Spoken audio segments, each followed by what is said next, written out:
Bon bah messieurs, comment ça va? Merci d'avoir accepté l'invitation et bienvenue. Donc Simbad, Merci. à gauche de l'écran, qui sera le défenseur un petit peu de Neymar. Je vous l'avais vu, il y a écrit Neymar reste de son côté. Et Basto, donc j'accueille pour la première fois. Donc bienvenue à toi Basto, ça fait plaisir. Toi, Merci beaucoup. t'es plutôt du parti Neymar part. Tu vas pouvoir commencer Simbad. Pourquoi Neymar doit rester au PSG? Vas-y. Déjà, tout simplement, pour ceux qui ne me connaissent pas, déjà bonjour à tous. Ici, on est défenseurs du beau football, du football qu'on aime, du vrai football, pas le football moribond qu'on a depuis 2 ans. Donc, de ce point de vue-là, ça fait déjà un petit point. Ce qu'il faut bien se mettre en tête, c'est que le PSG a toujours été plus fort avec que sans Neymar. Le Paris Saint-Germain a atteint la première finale de son histoire avec un Neymar. Le Paris Saint-Germain a toujours eu besoin malheureusement d'un Neymar pour briller en Ligue des Champions. Quand il n'est pas là, on sort 2 fois en huitième de finale. Quand il est là, on fait une finale et une demi-finale coup sur coup.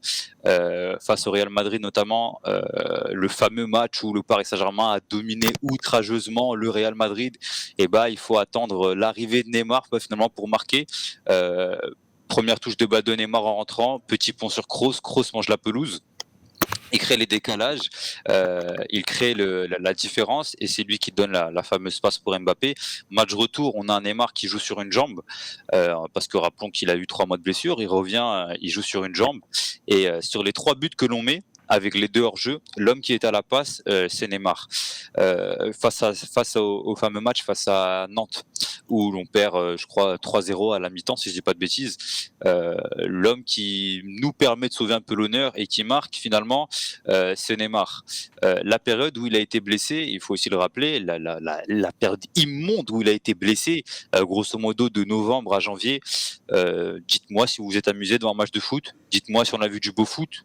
Petit rappel, c'est les matchs face à Lorient, le 1-1, le match face à Rennes, le match face à Lens, tous ces matchs-là un peu catastrophiques, les matchs où on s'est un peu ennuyé, les matchs face à Nice, les matchs où finalement le Paris Saint-Germain a peut-être rendu sa pire copie de l'histoire sous QSI. Et là, je prends spécifiquement que cette saison-là, hein.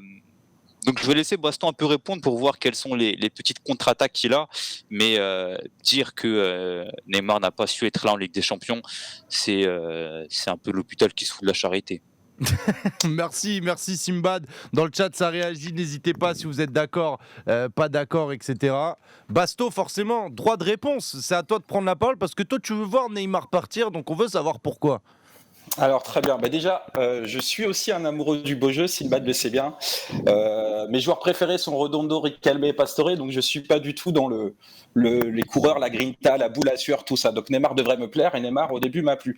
Maintenant, le Neymar de 2017 qui arrive n'est plus le Neymar d'aujourd'hui. Sinbad, quand tu dis qu'il nous a fait briller il y a 2 ans en Ligue des Champions, c'est vrai. Après, faut pas oublier que c'est un format spécial. Donc le final 8, on élimine des équipes qui sont entre guillemets que l'Atalanta et Leipzig. Je veux pas les dénigrer parce que c'était des belles équipes à l'époque, mais on n'a pas recruté Neymar pour battre ce genre d'équipe. On a recruté Neymar pour éliminer des équipes bien plus fortes. Et quand tu dis que la période, cette saison où on n'a pas Neymar, ça correspond à une période ennuyeuse, on fait 14 matchs avant ce retour, c'est 9 victoires, 5 nuls. Si tu enlèves les matchs contre la Coupe de France, contre les petites équipes, tu tombes à 7 victoires, 4 nuls, tu n'encaisses que 5 buts. Alors tu as cité les matchs ennuyeux, notamment Nice, et je te rejoins tout à fait, mais c'est aussi une période où on a peut-être eu nos seuls bons matchs cette saison sous Pochettino. Je pense au match contre Brest, au match contre Reims qu'on gagne 4-0, au 5-1 à Lille, ou ne serait-ce que le match contre Monaco, c'était pas un super match, mais au moins il est maîtrisé. Et le match aller contre le Real, même si Neymar rentre et est décisif, le PSG fait un super match bien avant l'entrée de Neymar. Donc je trouve que tu as pris un peu les matchs qui allaient dans ton sens, donc je fais la même chose. Moi aussi, maintenant tu parles des blessures et de ces retours de blessures, et tu dis qu'il y a un PSG avec Neymar en Ligue des Champions et sans, et c'est bien le problème, c'est que tu peux pas construire tout ton jeu autour d'une personne qui a raté 104 matchs depuis qu'il est au Paris Saint-Germain, 104 matchs, et avec un retour de plus en plus compliqué maintenant. Avant qu'il revenait de blessure, il pouvait revenir assez rapidement. Maintenant, quand Neymar revient de blessure, pour attendre sa plénitude et son meilleur niveau, il faut attendre parfois 2 mois, parfois plus, et ce n'est plus viable.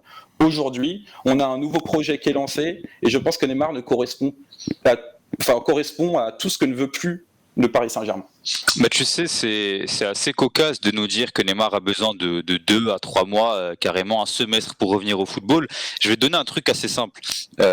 Neymar, en réalisant, on est tous d'accord pour le dire, peut-être sa pire saison depuis qu'il évolue dans le monde professionnel, du moins en Europe, et c'est peut-être sa pire saison d'un point de vue performance, statistique et autres. Mais ce qui est assez drôle finalement, c'est qu'en réalisant finalement sa pire saison, il est autant décisif qu'un joueur comme Sadio Mané. Et rappelons-le très, très succinctement que dans le football de Pochettino, celui des trois qui a finalement le plus souffert, les amis, c'est Neymar. Devant, on a Mbappé qui est finalement, si on regarde parce qu'on nous dit Mbappé est un neuf, non, Mbappé joue sur le flanc gauche et vient repiquer dans l'axe. Ce qui bouche l'accès finalement à Neymar sur le flanc gauche. On a un Messi qui prend beaucoup de place pour finalement faire très peu de choses, qui est lui un peu dans le centre du jeu. Et à sa gauche, un Nuno Mendes qui a complètement explosé. Et Neymar finalement, il est un peu dans ce mouchoir de poche là, avec devant lui un Mbappé, à sa droite un Messi, derrière lui un Nuno Mendes, et le terrain un manque total de créativité. Donc par rapport à ce fameux Neymar qui ne dribble plus, on est tous d'accord pour le dire que le Neymar n'est plus sur l'aile. Mais allez le dire à son coach qui va le mettre de façon complètement délibérée sur l'aile gauche, alors qu'on voit tous les matchs finalement quand il est dans l'axe ou même avec le Brésil, que tout de suite son jeu est beaucoup plus fort. Quand Neymar, on regarde sa position moyenne sur cette saison, il est définitivement sur le deuxième tiers du terrain, là où malheureusement il n'est pas forcément le plus efficient. Tu mets tout ça bout à bout et finalement tu te rends compte que avec tout ça, il arrive à stater autant qu'un Sadio Mané. Et tu te dis finalement que ce Neymar-là que tu as actuellement, qui est capable d'être au service d'Mbappé, rappelons que c'est le joueur qui a fait le plus de passes décisives à Mbappé depuis qu'ils sont au Paris Saint-Germain, cette connexion Ney-Mbappé, comme on aime l'appeler, qui est finalement ton arme la plus redoutable au Paris Saint-Germain, et si tu arrives finalement à les rapprocher tous les deux, si tu arrives à les mettre eux deux dans les bonnes conditions, dans ce que veut faire le Paris Saint-Germain sur cette nouvelle ère, en quoi Neymar ne rentre pas dedans? En quoi l'apport de la vision, la qualité de passe d'un Neymar par rapport à sa création, par rapport à sa vision de jeu, ne rentre pas dans ce que le PSG veut faire? Parce que c'est très simple, tu sors Neymar de l'équation, Mbappé joue avec qui devant? Avec Messi qui ne marche pas. C'est-à-dire qu'il va jouer avec qui? Il va jouer avec un Scamaca, un Ekitike avec qui il n'a jamais joué. Il va être complètement esselé à l'avant du terrain. Et je suis désolé, enlever Neymar à ce Paris Saint-Germain dans ce que veut faire le PSG, finalement, c'est se mettre une balle dans le pied par rapport au PSG. Très bien. Alors, tu défends beaucoup Neymar tactiquement. L'année dernière, Neymar est utilisé par Pochettino en numéro 10. Il va même jusqu'à mettre Verratti ailier gauche au parc contre City pour laisser le champ libre à Neymar. Et Neymar, autant nous qualifie contre Munich, autant contre City, on l'attend. Cette saison, il a dû faire avec Messi et Neymar. Le problème, de toute façon, on le sait bien, c'est pas forcément c'est Neymar plus Messi. Il y a un souci, je pense que personne ne pourra contredire. Après, dans quel système, si on passe à un système à 3, on aura un numéro 10. Neymar, effectivement, peut s'intégrer dans ce système. Mais Messi, il n'a plus qu'un an de contrat. Donc Messi, de toute façon, il restera. Et donc, qu'est-ce qu'on fait? On continue à se rajouter des difficultés dans les pieds avec ces deux joueurs, donc on ne peut pas mettre sur le banc. Neymar, au-delà de tout ce que tu as dit tactiquement, c'est un joueur qui a quand même une cinétique, vu que tu as parlé de stats et de décisif, c'est quelqu'un qui a une cinétique de but et passe décisif qui est en baisse, constante. Une fois 46 décisifs par match la première année, une 21 ensuite, une 11 la troisième, 0,77 la quatrième, 0,75 cette année. Alors effectivement, tu dis qu'il a les mêmes stats que Mané. Déjà, c'est pas le même style de joueur. Mané a quand même un jeu sans ballon qui est autrement différent que ce que peut faire Neymar au Paris Saint-Germain même dans toute sa carrière. Et de deux, Neymar, il fait ses stats en fin de saison quand le PSG est déjà champion de France. En première partie de saison. En première partie de saison, avant sa blessure, il a 0,25 fois décisif et on est encore en pleine partie de saison. En Ligue des Champions, en 6 matchs cette saison, c'est 0 but de passe décisif. Ces stats, il va te les faire contre Clermont. Il va te les faire dans ses derniers matchs de Ligue 1. Alors on n'est peut-être pas champion, mais on a déjà 15 points d'avance si tu préfères.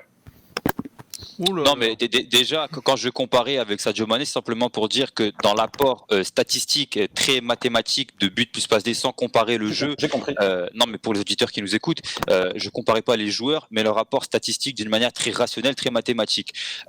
Ensuite, nous dire que Neymar finalement, sans lui, finalement, le PSG se porterait mieux. C'est un peu dire que sans ton moteur, la voiture roulerait mieux. Moi, je ne pense pas. Moi, j'ai une manière assez très rationnelle de voir le foot. Et finalement, Basto, quand tu viens nous dire que Neymar fait ses stats face à Clermont, quand tu dis que Neymar fait ses stats face à Lorient, c'est vrai, certes, mais tu omets les matchs en début de saison où, malgré parce que rappelons-le qu'il a fait partie des Sud-Américains qui ont connu la Copa América très tard et qui est revenu assez de manière compliquée. On l'a vu notamment Leandro Paredes et notamment Léo Messi qui sont revenus très compliqués. Et ben quand tu regardes qu'un Neymar, malgré ça, arrive à être décisif, le match face à Lyon où c'est un match assez catastrophique, c'est lui qui se rend décisif. On parle d'un Neymar qui, en fait, tu nous parles de City et en fait c'est un argument qui est assez bateau de dire on a perdu, bah c'est de la faute de Neymar. En fait tu nous dis que parce que Neymar finalement n'était pas forcément au niveau où pour moi il fait un match honnête et c'est loin d'être le pire, tu nous dis que finalement Neymar n'a pas réussi, plutôt à prendre la chose à l'envers, Neymar n'a pas réussi à qualifier le PSG face à City. Moi je ne vois pas du tout la chose. Bah si, tu nous dis Neymar face à City, on l'attend. Donc moi comment je l'entends et comment tous les auditeurs qui nous entendent, ils l'entendent, bah si on ne s'est pas qualifié finalement face à City, c'est parce que Neymar n'était pas au niveau. Moi comment je vois la chose, je me dis que finalement la défaite à City est un naufrage collectif et moi je veux bien que tu me sortes les fameux matchs où Neymar a causé la défaite du Paris Saint-Germain.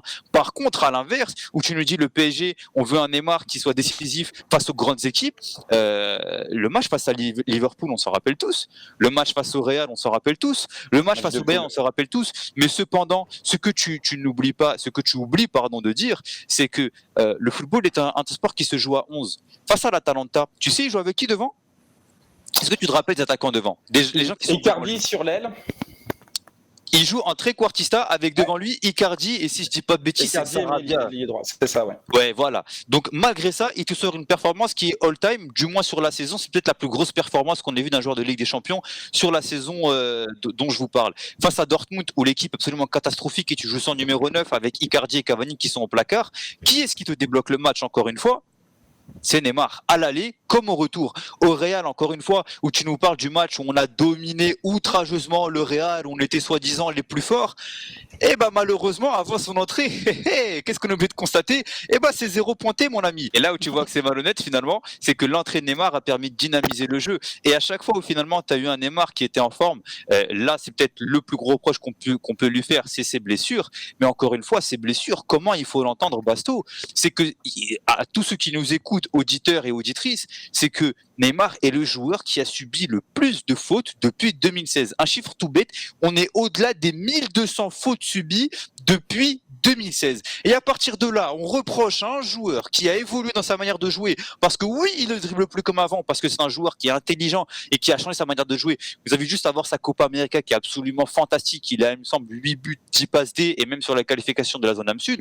C'est un joueur qui a su évoluer et qui au PSG également a su évoluer. Mais le pire, c'est quoi? C'est qu'on demande à Neymar de marquer, de faire des passes décisives, de dribbler, de centrer, de créer le jeu, de faire des récupérations, de faire le pressing, de revenir en défense, et on demande tout ça à Neymar, mais cependant, là où c'est encore une fois malhonnête, c'est qu'on n'entend pas du tout les mêmes critiques pour Mbappé. Rappelons que Neymar, dans ses actions de pressing, il est devant des hommes comme Sadio Mané, comme Mohamed Salah, il presse plus que tous les attaquants en Europe réunis, et j'ai regardé, et j'invite à tous ceux qui nous écoutent sur Twitter, où j'avais dit que je regarderais tous les matchs du Paris Saint-Germain en Ligue des Champions cette saison pour noter le nombre de récupérations de Neymar. Neymar est devant tout le monde. Et en fait, on reproche à un joueur finalement de ne pas faire les efforts défensifs, chose qui est fausse puisqu'il les fait. On reproche à Neymar de ne pas être créatif, chose qui est fausse puisqu'il est créatif. On reproche à Neymar de ne plus dribbler.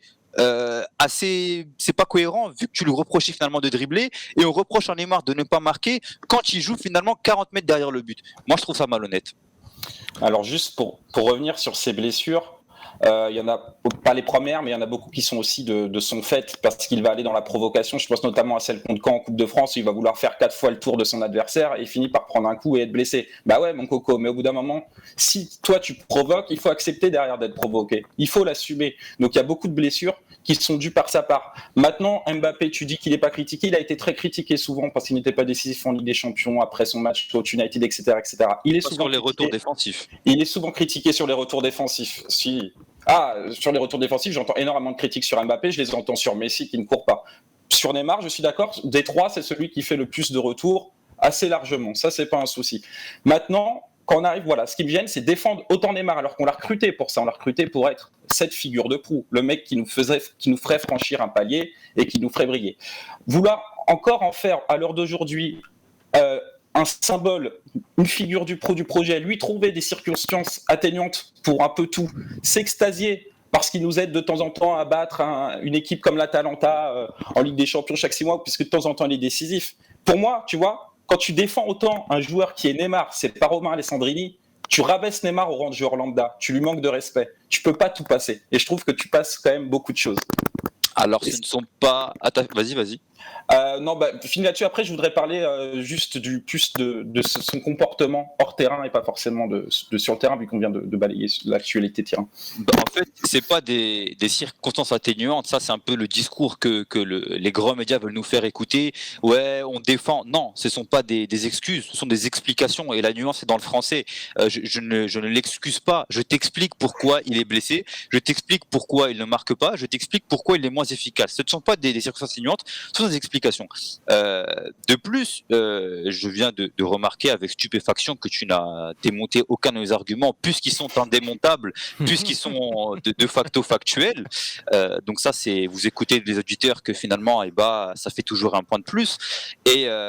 Et en fait, tu dis que finalement Neymar, il n'évolue pas dans son jeu, que Neymar, c'est pas la figure de proue, il n'a pas fait passer un cap. Si, finalement, il y a eu 3 ères au PSG. La première ère que j'appelle l'ère Zlatan, finalement de 2011-2012, bien qu'elle arrive après, jusqu'en 2017, où tu ne passes pas les quarts de finale de Ligue des Champions. Il y a l'ère Neymar où tu fais venir Neymar et on nous dit qu'on ne passe pas un cap, alors que finalement on fait la plus grande performance de l'histoire du Paris Saint-Germain en Ligue des Champions en atteignant la finale, et la saison d'après en éliminant le grand Bayern de Munich avec avec 2 performances totalement dantesques de la part de Neymar et en atteignant coup sur coup finale et demi-finale. Donc si moi tu me dis qu'on n'a pas passé un cap entre 2012, 2017 et 2017-2021, pour moi ce n'est pas vrai. Le cap tu l'as passé. Et là on rentre dans la 3e ère. On a eu l'ère Zlatan, l'ère Neymar. Là on rentre dans l'ère Mbappé, où véritablement de 2022 jusqu'à pour l'instant 2025 et advienne que pourra par rapport à la suite, Neymar se mettra au service d'Mbappé. Pourquoi il se mettrait pas au service d'Mbappé ? On parle d'un joueur qui, sur son salaire, rappelons-le, visiblement, à partir du 1er juillet, l'option passera jusqu'en 2027, et son salaire est dégressif. C'est-à-dire que c'est un joueur qui sait sa place dans le projet, qui a compris comment il était. Rappelons, ça j'en parlerai par rapport à l'humain, parce que tu voudras l'attaquer là-dessus. Mais rappelons également que son salaire sera dégressif au fur et à mesure des années, que chaque année, depuis sa prolongation l'année dernière, son salaire diminue d'année en année. Donc ne dire que le joueur est là uniquement pour des raisons pécuniaires et qu'il veut simplement s'en mettre plein les poches, et c'est pas forcément toi, mais les gens qui nous écoutent te disent oui, il est là pour l'argent, etc. Ben dans ce cas-là, si vous voulez vraiment l'argent, qu'il aille s'amuser à la Juventus d'Agnelli, et on lui fera un gros chèque, une grosse prime à la signature, et puis voilà. Est-ce que vous ne pensez pas que finalement Neymar, c'est un package, et quoi qu'il arrive, on le lie forcément hors du terrain à ce qu'il fait sur le terrain, et c'est difficile d'être vraiment objectif sur lui. Vous n'avez pas cette impression-là ? Je vais prendre la main, si tu veux bien, Simon. Si, tout à fait. Je pense que Neymar sera toujours la cible numéro 1, tout simplement parce que ça a été la recrue la plus chère. C'était encore autre chose qu'Ibra quand il arrive, quand Neymar arrive en Mondiovision. Voilà, c'est la star, c'est le meilleur joueur du monde à l'époque. Donc forcément, son moindre griffe, ça va se retourner contre lui. Je pense notamment aux sifflets qui ont pu être ciblés après l'élimination de Ligue des Champions, qui pour le coup, pour moi, sont injustes. Tu siffles toute l'équipe, tu vas pas juste te mettre à siffler Neymar. Pareil, sur son départ, certains vont râler là parce qu'il ne veut pas partir. Faut pas oublier que quand le PSG l'a déjà gardé alors que Neymar voulait partir, maintenant, dans le sens inverse, on peut comprendre que Neymar puisse vouloir rester si le club le veut faire partir. C'est son choix, il est sous contrat. Donc là, les supporters n'ont pas, pour moi, à l'insulter là-dessus.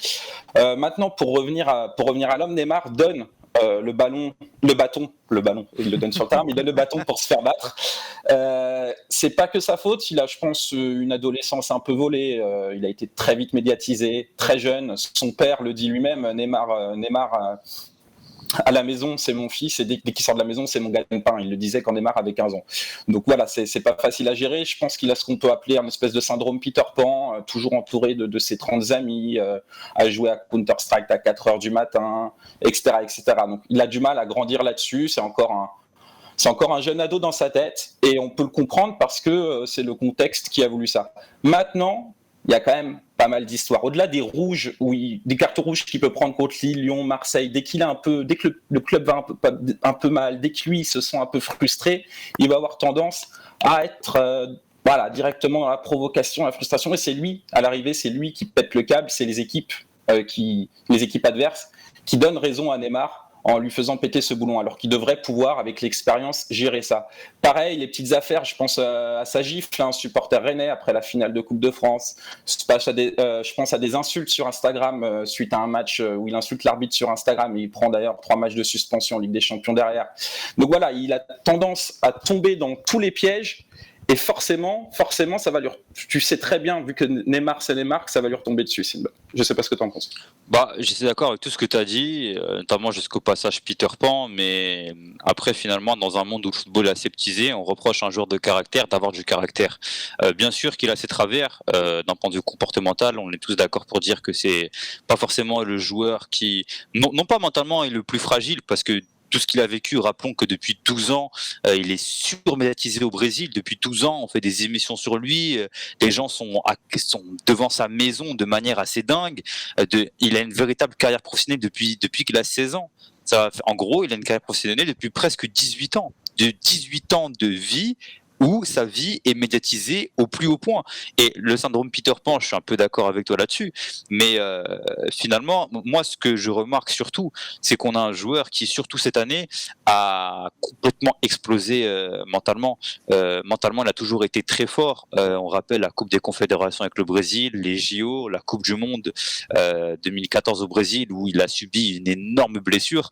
Et finalement, après cette énorme blessure en 2014, on a l'impression qu'il y a eu une bascule dans son jeu où il a finalement eu beaucoup plus peur pour sa santé, où chaque blessure qu'il a eue l'empêchait un peu de poursuivre son rêve. Et là où moi je pense que mentalement ça l'a tué, en tout cas cette saison, c'est surtout que il faut aussi savoir que son fils vit à Barcelone, qu'il l'a vu peut-être 5 fois dans l'année, ce qui est absolument ridicule, quand il a personne véritablement avec qui vivre chez lui. Quand tu as parlé de sa relation avec son père, à la maison c'est pas la joie. Quand il perd un match et quand il se fait critiquer, il est tout seul. Ça peut paraître tout bête, mais quand on parle du football au très haut niveau et de ces strates-là, on est obligé de prendre ça en compte. D'un joueur qui à l'aspect mental est complètement bousillé, qui depuis ses 12 ans souffre continuellement de ça.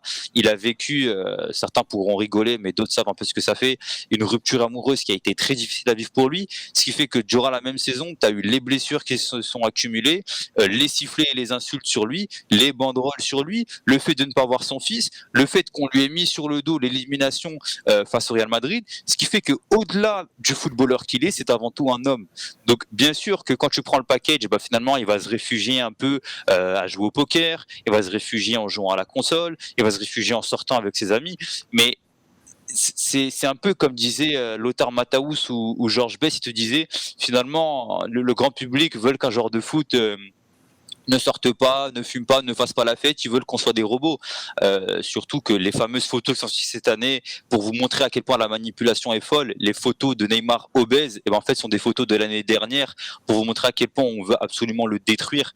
Donc d'accord avec toi sur l'aspect où il a eu un peu de mal à évoluer mentalement par rapport à tout ce qu'on a évoqué, mais force est de constater qu'il y a aussi, comme chaque autre grand joueur de football, il y en a beaucoup qui ont craqué mentalement, je pense à André Gomes du côté du Barça, mais force est de constater qu'il y a des explications derrière tout ça.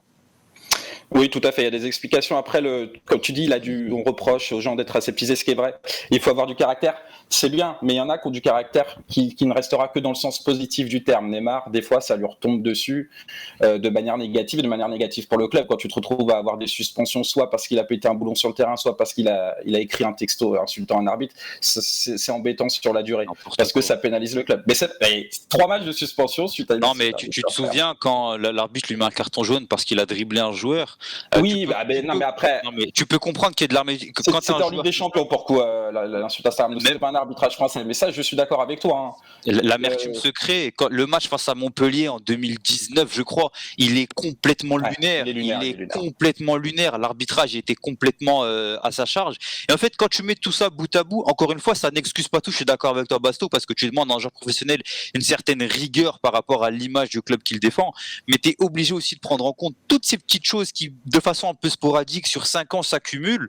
Et en fait, cette année, ça a été point culminant de tout ça. Et je pense qu'il a complètement, il a explosé. Il a explosé, que ce soit physiquement et mentalement. Pas pour rien qu'après la défaite face au Real, la première chose qu'il fait, c'est prendre l'avion pour aller passer le week-end avec son fils, parce que tu sentais il était à bout. Il était à bout mentalement, physiquement, il était à bout. Il avait besoin de voir son fils. Et moi, je pense que au-delà du cas Neymar, c'est un truc qui est assez alarmant sur la mentale et la psyché des footballeurs, qui doit, à mon avis, être beaucoup plus prise au sérieux, parce qu'avant tout, avant d'être des footballeurs, ce sont surtout des êtres humains, et quand il y a une telle pression et tout ça, bah, ça peut être difficile à vivre. Oui, c'est important de rappeler qu'un footballeur est avant tout un être humain. Effectivement, je pense que beaucoup de supporters ont tendance à l'oublier. C'est vrai qu'on est dans des insultes dans l'immédiat, tout de suite, c'est assez puéril. Juste un petit dernier mot, puisque voilà, j'ai créé l'hashtag le chemin de la doudoune avec Ibra et Parisien du VDM sur Twitter. Ils m'ont demandé de le citer. Ce que c'est, ça. Alors, bah c'est ironique parce que je ne suis pas un fan de Galtier du tout, ni de son football, mais voilà, j'ai mis le chemin de la doudoune en opposition justement à l'hashtag le chemin du roi, qui est un groupe Twitter en soutien à Neymar, dont fait partie Sinbad. Et voilà, donc pour être un peu trollé et à la fois sur Galtier et à la fois ceux du chemin du roi, je pense que le chemin de la doudoune doit maintenant prendre le pouvoir. Non, c'est pas que j'y crois ou que j'y crois pas. Neymar fera toujours des grandes performances, ça c'est pas un souci, ça reste un footballeur extraordinaire, mais il est plus assez fiable, que ce soit au point de vue des blessures, et puis c'est surtout que voilà, maintenant on a vu la difficulté à mettre Neymar et Messi ensemble. Il faut, je pense, tourner la page pour les deux, mais s'il part dans un an fin de contrat, donc n'est pas transférable cet été, s'il y en a un qui est transférable, ce serait Neymar, c'est juste là-dessus. Bah, même le transférable, c'est un peu, pour moi, c'est un peu du bruit. On sait qu'il est intransférable, qu'il a prolongé il y a pas longtemps, que automatiquement. Voilà, que le 1er juillet, ça passera à 2027. Neymar ne partira pas cet été. Tu évoquais les clubs tout à l'heure, Sacha. Newcastle, il n'ira jamais à Newcastle. Chelsea, visiblement, sont sur Sterling et Ousmane Dembélé. Et du côté de Manchester, je les vois sûrement pas se débarrasser. Enfin, si départ de Ronaldo il y a, le remplacer par Neymar, surtout avec Ten Hag, ça n'a aucun sens. Donc pour moi, Neymar ne partira pas. Mais surtout, tu parlais, Sacha, très justement de la saison de Neymar après les insultes, en 2019, où tout le monde, il y a des grosses velléités de départ. On sent que pour certains, le fruit a été consommé, chose que l'on peut comprendre. Premier match au parc face à Strasbourg, il y a 1-1, 91e, ciseaux, poteau rentrant, et il climatise le parc. Au cours de la saison, il lâchera masterclass sur masterclass en Ligue des Champions, et finalement, il fera taire un peu tout le monde.